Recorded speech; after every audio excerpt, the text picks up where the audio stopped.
वडोदरा शहर में पार्किंग की समस्या एक बार फिर से चर्चा का विषय बन गई है। कॉरपोरेशन द्वारा मल्टी लेवल पार्किंग समेत आधुनिक सुविधाओं के दावे किए जाते हैं, लेकिन शहर के कई इलाकों में आज भी नागरिकों को पार्किंग के लिए परेशान होना पड़ रहा है।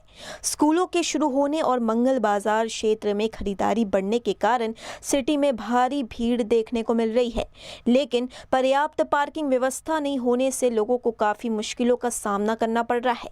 पार्किंग की जगह न मिलने के कारण कई वाहन चालक सड़क किनारे वाहन खड़े करने को मजबूर है, जिससे ट्रैफिक की समस्या भी बढ़ रही है।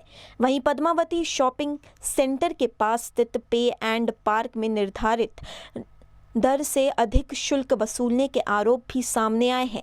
इस मामले स्थायी समिति अध्यक्ष वर्षा व्यास के सामने इन परेशानियों को रखा गया।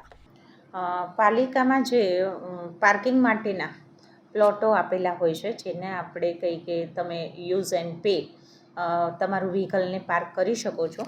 એની અંદર ટુ વ્હીલર માટે થઈને 10 રૂપીસ હોય છે, 10 રૂપિયા, અને સાયકલ કે એવું તમે મૂકીને જાઓ છો તો 5 રૂપિયા.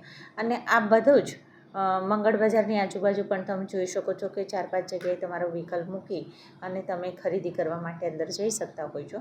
અને આ આખા દિવસ દરમિયાનનું હોય છે.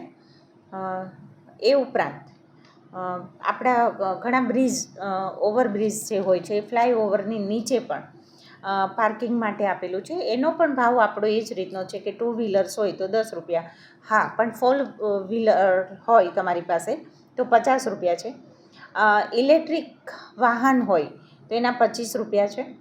અને સાયકલ દીઠ કોઈ લેતા નથી એમાં, પણ તમારું ટુ વ્હીલર્સ છે તો એના કાર પાર્કિંગના, ઈ વ્હીકલના આ દરેક અલગ અલગ ભાવ છે, ફ્લાયઓવરની નીચેના.